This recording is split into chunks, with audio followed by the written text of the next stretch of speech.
몇 절이라고요? 예, 요한복음 14장 12절 말씀입니다. 요한복음 14장 12절에 보면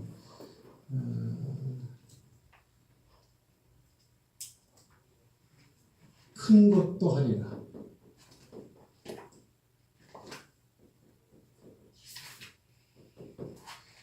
큰 것도 한다라는 것은 예수님께서 했던 일보다 더 큰 것도 한다라는 거죠. 그렇죠? 이거를 다른 말로 표현하면은 능력의 원리, 능력의 원리를 우리가 한번 이렇게 알아보도록 하겠습니다. 왜 한번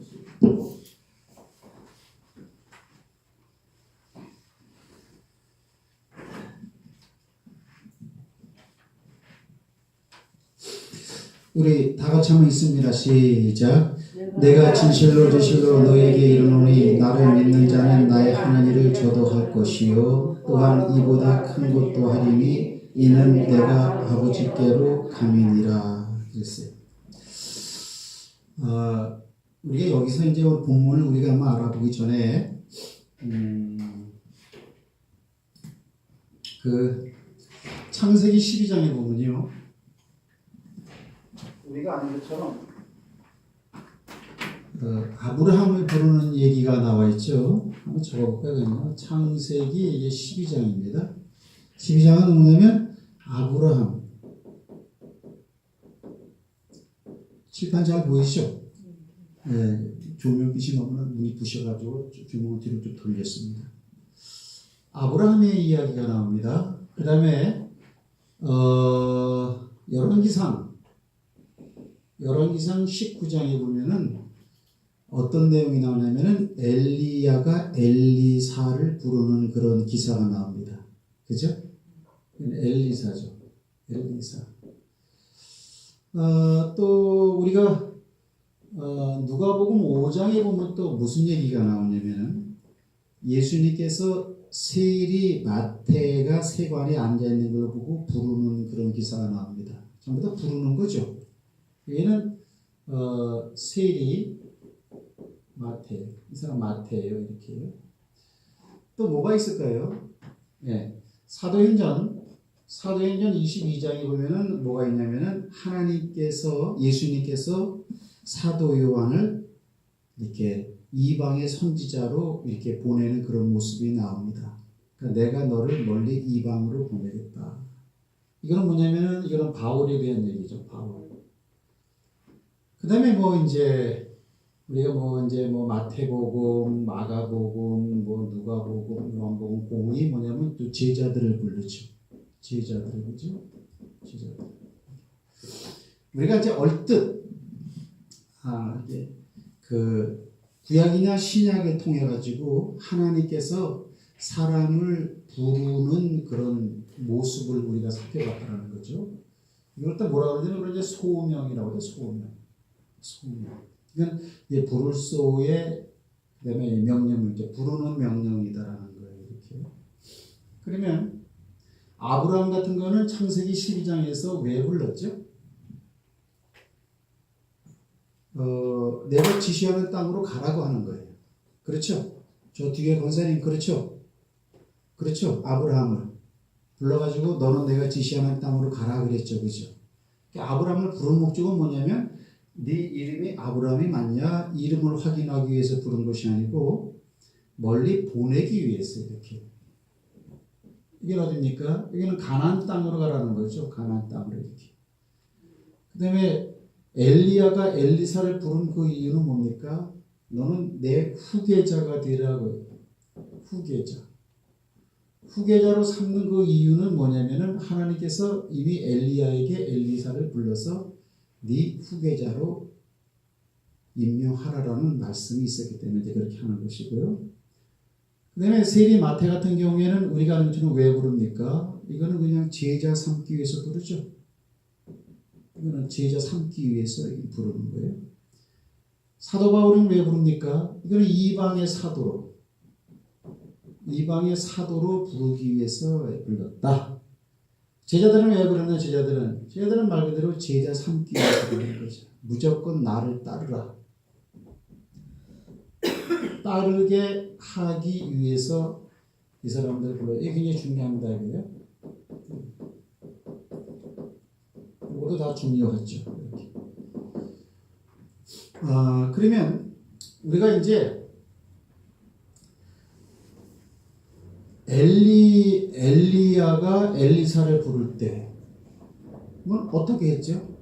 부르지도 않았어요. 19장에 보면 뭐냐면은 그냥 이 엘리사는 이 사람은 농사꾼인데 농사를 짓는 소 12겨리를 끌고 가는데 거기다 그냥 옷을 그냥 엘리야가 벗어 던졌다 그랬어요.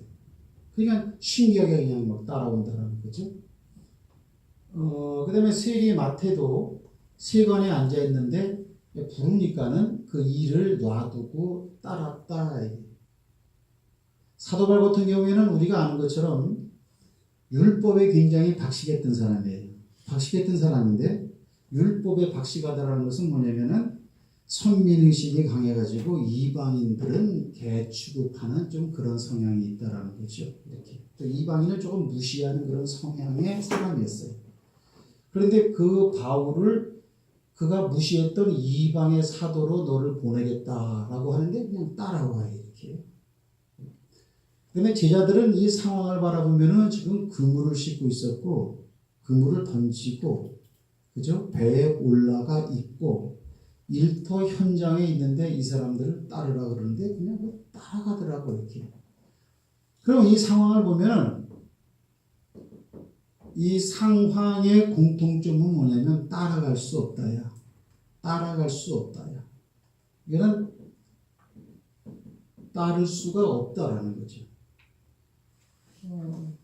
근데 왜 따랐느냐? 자, 우리가 예를 들어서 우리가 제자들을 불렀던 사람하고 그다음에 바울을 불렀던 사람하고 그리고 세리 마태를 불렀던 그 사람을 갖다가 우리가 보자고요. 그래서 이제 좀 이걸 조금 색깔을 좀 바꿔가면서요. 우리가 요 경우는 예수님이 부른 거야. 그렇죠? 요거는 지금 요건 예수님이 불렀어요. 예수님께서.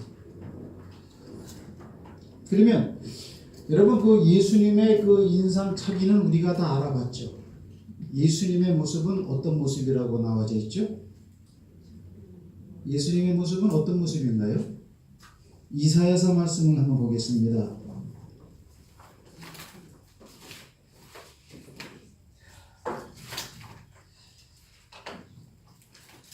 이사야서 53장을 보면요. 예수님의 그 인상착의에 대한 모습이 나와 있단 말이지. 몇 장이요? 이사야서 53장인데 1절부터 다 같이 한번 읽겠습니다. 시작. 우리의 저런 것을 누가 믿었느냐? 여호와의 팔이 누구에 나타났느냐? 그는 주 앞에서 자라나기를 연한 순 같고 마른 땅에서 나온 줄기 같아서 고운 모양도 없고 형체도 없은지 우리의 보기에 흠모할 만한 아름다운 것이 없도다. 그러면 그 예수님의 인상착의를 이사야서 53장 1절 이하에는 뭐라고 얘기하냐면 그는 연한순이래. 연한순. 그는 연한순 같고 그 다음에 또 뭐라고 말을 하고 있냐면은 마른 땅에서 나온 줄기래. 자, 마른 땅에서 나온 줄기 같다 이렇게 표현하고 있어. 또 한 가지는 뭐냐면 고운 모양도 없고 풍채도 없다라는 거죠. 고운 모양도 없고 그 다음에 풍채도 X를 해야 돼 이렇게 없다라는 거예요. 그러니까 이제 결론적으로 이러한 상황을 예수님의 겉모습으로 봤을 때 사람들이 느끼는 감정은 무엇이냐? 감정은 뭐냐면 흠모할 만한 게 없다. 예.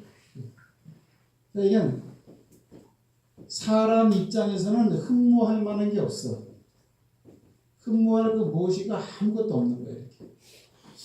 그럼 보세요. 연안순이라고 하는 것은 내가 어젠가 그장게 우리 집사람하고 같이 저기 계양공원을 한번 가봤어요. 계양공원을 가봤더니 그 목련꽃은 좀 연해졌더라고요. 목련꽃은. 그래갖고 이렇게 막 그게 부풀어 올랐어요. 이렇게. 그러나 아직까지 그 뭐 이렇게 막 그 녹색 순이 막 나오거나 아직 그러지는 아직 않았어요. 근데 이제 조금 있으면 이제 순이 막 나오죠. 이렇게. 그죠? 이렇게. 그럼 그 연한 순 같다라고 하는 이 의미는 뭐예요? 이건 약하다. 그죠? 이거 뭐 새 생명이 움튼다 그런 식으로도 묘사할 수 있지만은 여기서 표현하는 건 뭐냐면 이건 아주 약하다. 약함이에요. 근데 마른 땅에서 나온 줄기 같다라는 것도 우리가 보면 뭐예요? 형편없다라는 그런 사실이죠. 예를 들면 시골 출신이야. 밥도 제대로 먹지 못하고 옷도 남루하게 입고 일은 뼈 빠지게 이렇게 종으로서 살고 하루에 한 끼 먹고 그러면 참 피골이 상접하다 그러잖아요. 그죠? 그러니까 볼품이 없어요. 그리고 아예 고운 모양도 없고 머리끝에서 발끝까지 예수님을 살펴보면 고운 모양도 없어요. 근데 풍채도 없어. 풍채는 뭡니까? 덩치가 좋고 체격이 좋고 키가 뭐 1m 90이고 막 그냥 목소리가 뭐 괄괄괄하고 이런 것도 전혀 없다라는 거예요. 그러면 지금 이 이사야서 이게 지금 53장이죠. 그죠? 이게 뭐냐면 이사야서 53장 1절 이하 얘기잖아요. 그러면 이건 누구 얘기예요? 이게 누구 얘기예요? 뿔라공방 아가씨. 이게 누구 얘기예요? 이거 어떤 사람을 지금 이 두고 얘기하는 거잖아. 이게 누구죠? 예수님이에요, 예수님. 왜 그러냐면 3절 말씀 보면은 그는 멸시를 받아서 사람에게 치러 버림받았고 간고 여러분 성경에는 고통이라고 되어 있죠. 고통을 많이 겪었고 질고는 병을 말하는 거예요. 질병을 이게 아는 자라. 마치 사람들에게 얼굴을 가리우고 보지 않음을 받는 자 같아서 멸시를 당하였고 우리도 그를 귀히 여기지 않았다. 그다음에 5절 말씀 보면은 그가 찔리면 우리의 허물을 인하며 예수님이라는 거예요. 예수님. 그래서 2절 말씀은 예수님의 외모에 대한 이야기예요. 그 다음에 3절 말씀은 예수님이 이 땅에 살 때 사람들에게 당한 수모에 대한 이야기예요. 4절은 바로 고난을 실제로 받는 십자가, 채찍 그 상황을 갖다가 이렇게 3분화시켜서 기록을 해놨죠. 그렇죠. 그러면 오늘 1절에서 2절까지의 이 연한순 같고 마른 땅에서 나온 줄기 같고 고운 모양도 없고 풍채도 없다. 그래서 사람이 볼 때는 저 사람 뭐 저렇게 생겼어. 형편없네. 이건 누구냐? 이게 바로 예수입니다. 예수님. 이렇게 되는 거죠. 이렇게. 여기서 우리가 한 가지 알아야 할 게 뭐냐면요. 3절 말씀을 봅시다. 그는 멸시를 받아서 사람에게 실어 버림받았고 그 다음에 고통을 많이 겪었으며 그 다음에 질병을 아는 자라. 이 아는 자에서 아는이 뭐냐면요. 히브리어로 이게 야다의 야다. 아는 그랬어. 자, 질병을 아는 자라는 거예요. 근데 아는이 뭐냐면 이게 야다라는 뜻이 야다. 여러분, 야다라는 히브리어가 어떤 의미가 있을까요? 그 히브리어나 헬라어나 그 안에 그 내용이 굉장히 많죠.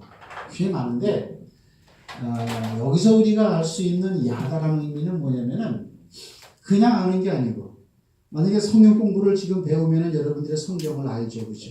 근데 이런 아는 게 아니고 경험을 통해서 아는 걸 말하는 거예요. 경험. 야다는 이거는 경험을 통해서. 자, 예를 들면은 그 남자가 여자를 낳는다. 또는 여자가 남자를 낳는다. 그냥 알 수도 있죠. 그죠? 들어서 할 수도 있고 글을 통해서 할 수도 있고 남이 하는 얘기를 들어서 야 남자는 이렇대. 야 또 뭐 여자는 이렇대. 알 수 있는 거죠. 그러나 진짜 알 수 있는 방법은 뭐냐면은 같이 결혼해서 같이 잠을 자볼 때에 비로소 여자를 아는 거예요. 비로소 그 남자를 아는 거예요. 나는 이거 그 예전에 어느 목사님이 이렇게 설교하는데 그 이상하게 그 잠자는 얘기하니까 귀가 솔깃해서 들어서 그런지 이건 안 잊어버려요. 이 경험을 통해서 아는 걸 말하는 거예요. 그러면 그분은 질병을 아는 자다라고 했을 때, 병, 그거 겨울에 바이러스, 감기 있으면 조심해야 돼. 그거 여름에 말이야, 그거 그 휘에 잘못 먹으면 식중독 걸려. 그렇게 하는 게 아니고, 진짜 그분은 이거를 경험을 해서 한다는 사실이에요. 우리가 그 마태복음 8장에 보면 있잖아요. 마태복음 8장에 보면은, 무슨 기사가 나오냐면, 백부장에 그 하인을 고치고 난 다음에 그 다음에 저물매 사람들이 질병에 걸린 자, 고통하는 자, 귀신 들린 자, 많은 자들을 데리고 예수께 나오매 어떻게 합니까? 주님이 다 고쳐주셨으니 이는 저가 어때요? 우리의 질병을 짊어지려 하심이라 그렇게 표현한 거죠. 그 말을 이루기 위해서는 병을 짊어지는 거예요. 예수님에게 원래 질병이 있는 게 아니고 이 질병은 우리에게 있던 질병이죠. 근데 그 질병을 예수님이 또 안았다라는 거예요. 이게 또 안았다라고 할 때도 느낌이 잘 안 오는데 또 안았다라는 것은 실제로 그 질병을 경험해서 안다라는 거예요. 그래서 우리가 질병에 걸렸을 때 그 병이 얼마나 힘들고 그 사람을 고통스럽게 하고 그리고 그 사람으로 하여금 얼마나 그 나약하게 만드는 존재라는 것을 그분은 그 경험을 통해서 안다는 게 사실이죠. 할렐루야. 그래서 우리 인간이 살아나가면서 이 땅에서 경험하는 모든 것을 그분은 모두 다 경험하고 체험하신 분인 줄 믿으시기 바랍니다. 그러니까 저런 말은 우리가 하지 말아야죠. 아이, 아버지가 이거 내 사정 알겠어. 아야, 이 사정 이거 뭐 알겠어. 나만 알고 나만 가슴앓이하고 나만 힘들어하는 거지. 그런 요소가 생각적으로 들 수가 있는데 절대 그렇게 생각하면 안 됩니다. 자, 오늘 얘기는 뭐냐면 예수님의 외모는 볼품이 없는 그런 사람이라는 거죠. 이 볼품 없는 그 사람이 고통을 받고 강구를 당하고 질구를 당하고 채찍을 맞고 사람에게 멸시를 당했으니까 얼마나 인간 쓰레기 같은 그런 모습으로 변했겠어요. 그죠? 예수님의 그 십자가상의 그 모습이 얼마나 그 처참했겠어요. 자, 오늘 드리고자 하는 말씀은 예수님의 고통에 대한 얘기가 아니고 예수님의 모습은 사람들이 볼 때 멋있다, 멋이 없다? 네, 흠모할 만한 것, 한마디로 멋대가리가 없다라는 거예요. 그러면 예수님이 이렇게 멋없는 왜소한 사람으로 이 땅에 와서 이 모습을 가지고 세리를 부른 거 맞아요? 근데 이게 말씀을 딱 이렇게 바탕에 깔고 물어봐도 대답들을 안 해. 그러면 이때 예수님은 멋진 분이에요? 아니요. 그런 거 없어요. 그런 거예요. 자, 마태복음, 마가복음, 누가복음, 요한복음에서 제자들을 부를 때 제자들은 우리가 아는 것처럼 대다수가 어부니까 힘이 좋았겠죠. 우락부락했겠죠. 그렇죠? 근데 그런 사람에게 누가 다가가냐? 이렇게 형편없는 외모의 한 청년이 다가가고 나를 따르라. 내가 너를 사람 없는 어부 되게 하리라. 그러니까 그 말도 없이 따라요. 어떻게 따릅니까?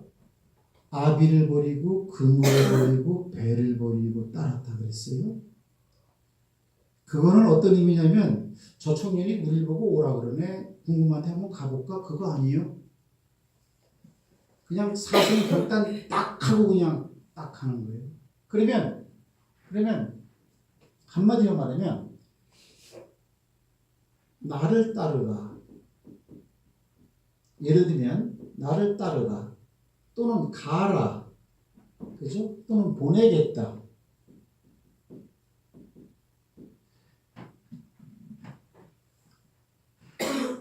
주님이 오늘 이 사람들에게 아브라함한테는 가라고 했고 바울에게는 너를 이방의 사람으로 보내겠다 그랬고 그 다음에 마태복음 마가마에서 제자들은 나를 따르라 그랬어요. 그러면 이분의 입에서 나오는 이 말은 하나님의 말이지만 사람이 볼 때는 별 볼 일 없는 요 사람이 지금 하는 얘기죠. 그죠? 그런 거예요. 이렇게. 그러면 아니 도대체 많이 배우고 또 잘생기고 키가 크고 또는 그 시대에 뭐 권력이라도 가지고 있고 원세자고 아니면 뭐 그 지역에 무슨 유지라든가 그죠? 돈이 많다든가 그런 사람이 부르면 따라갈 수 있잖아. 이렇게. 그러나 절대로 따라갈 수 없는 사람이 말을 하는데 따라갔다. 이게 굉장히 중요합니다. 이게. 이게는 따라갈 수 없는 사람이 우습게 여길 수밖에 없는 그런 위모를 가진 청년이 한마디 했는데 사생 결단하고 지금 따라가는 아주 기이한 현상이 지금 생기고 있다는 거예요. 여러분 중에는 이제 목회자들도 많죠. 여러분은 어떻게 그 목회자가 됐습니까?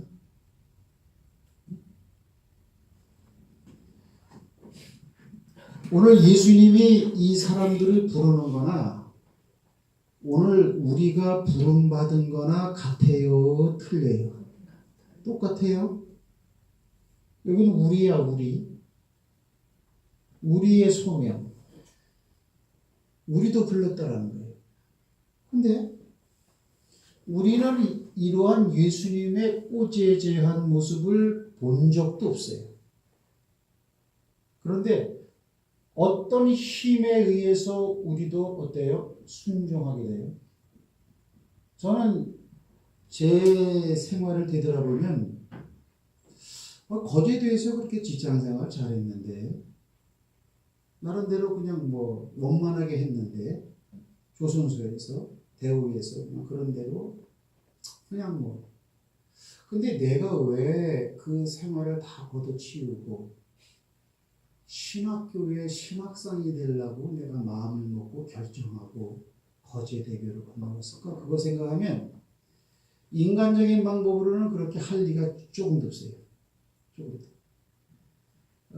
물론 그때그때 순간에는 내가 판단하고 내가 신학교에 가야 되겠다는 생각이 들었으니까 그렇게 한 것 같지만 그 이전에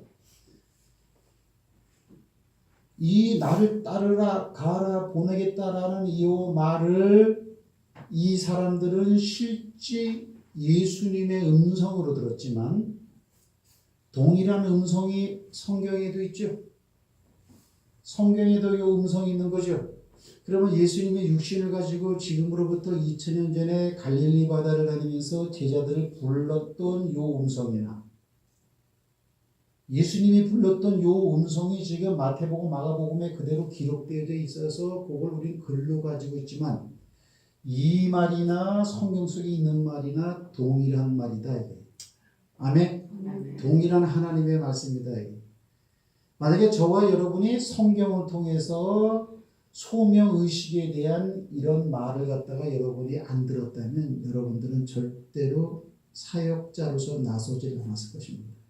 말씀을 들었기 때문에. 그러면 동일한 점이 있죠. 동일한 점.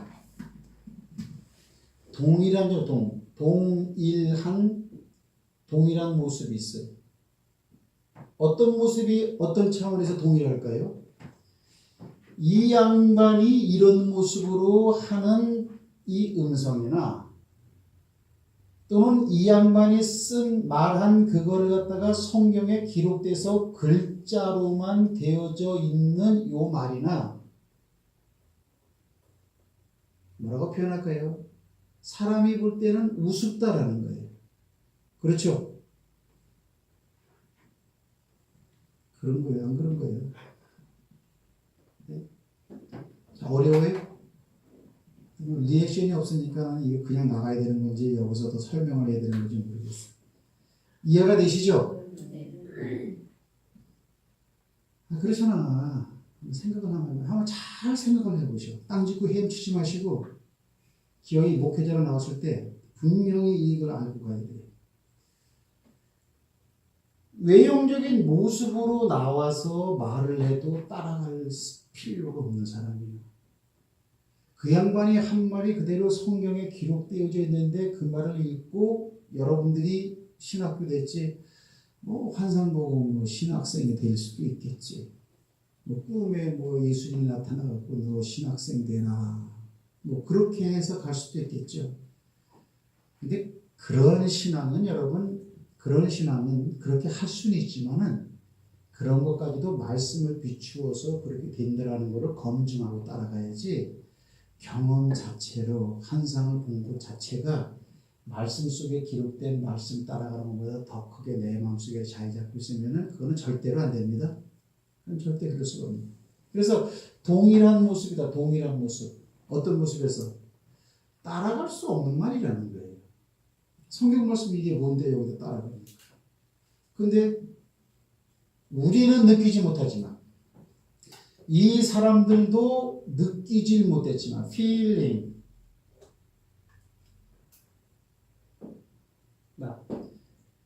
느끼진 못했지만 이 말이 주어지는 순간에 거부할 수 없는 그 무엇이 있었기 때문에 따라갔다 이렇게 되어지는 거예요. 그렇죠? 아멘이십니까? 자, 이제 그런 겁니다. 그러면은 왜 이런 현상이 이렇게 생기는가? 자, 예수님은 나약한 모습이에요. 근데 이건 뭐냐면 저와 여러분의 모습이죠. 저도 여러분을 보면은 볼 게 없는 사람들이에요. 볼 게 없어요. 정말 그래요. 그리고 사람은 어차피 볼 게 좀 있는 것 같은 사람도 때가 되면 볼 게 없어져야 합니다.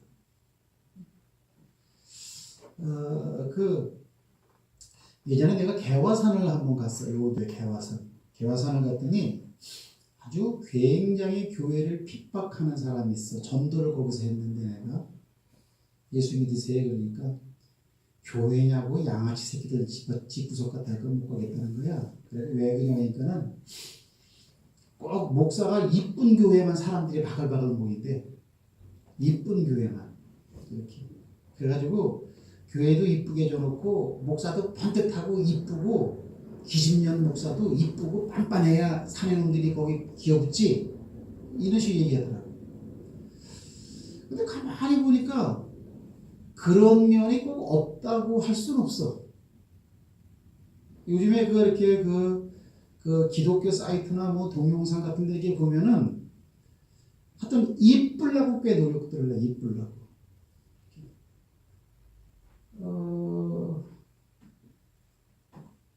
근데 그거 아니에요? 그거 아니에요.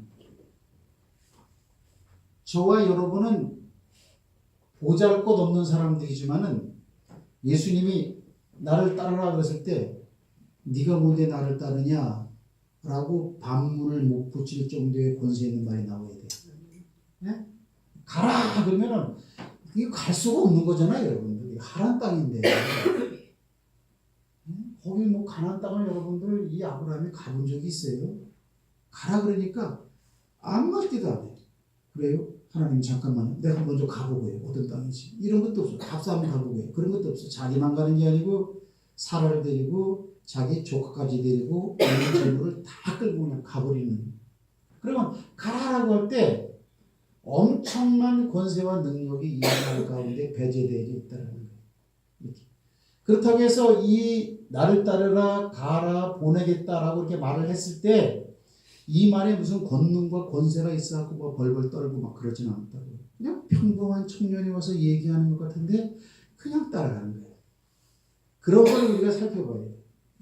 오늘날 교회에서 내가 이야기할 때 교인들이 어떻게 반응을 일으킬 것인가. 목사가 얘기를 하는데 교인이 들고 일어난다. 그건 교회 문 닫아야 돼요. 그거는 목사가 그 교회를 사임하든지 아니면 하나님의 세운 종이 분명하다면 그 교회 교인들이 떠나버려야 돼요. 거기는 안 돼요. 그 하나님의 말씀이라는 것은 하나님의 입으로 나오는 것도 말씀이지만 하나님께서 당신의 그 말을 제자들의 입에 두어서 그렇죠? 그때 너희가 무슨 할 말을 생각나게 할 것이고 그때 말하는 것은 네가 아니고 성령이다. 모세에게 하는 얘기가 뭐냐면 잘 들어야 돼. 정신 바짝 차리고 가라.